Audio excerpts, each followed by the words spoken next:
राम कृष्ण हरी. वीटणे घे ऐसे रांधा जेणे बाधा उपजेना. श्री तुकोबाराय म्हणतात, तरीच ते गोड राहे निरे पाये स्वयंभ. सज्जनो, माणूस म्हणून आपण आपलं आयुष्य असं घडविलं पाहिजे की ज्यानं इतरांच्या आयुष्यात बाधा निर्माण होणार नाही.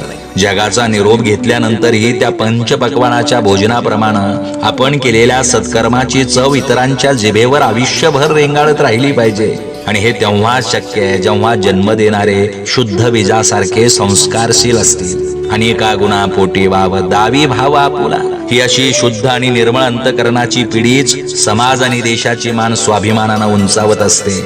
या शुद्ध आणि संस्कारशील पिढीच्या आयुष्यात कोणत्याही आव्हानांचा सामना करण्याची ताकद असते. माघार घेणं हे त्यांच्या कुंडलीतच नसतं. तो का म्हणे शुद्ध जाती ते मागू ती परतेना. जय शिवराय.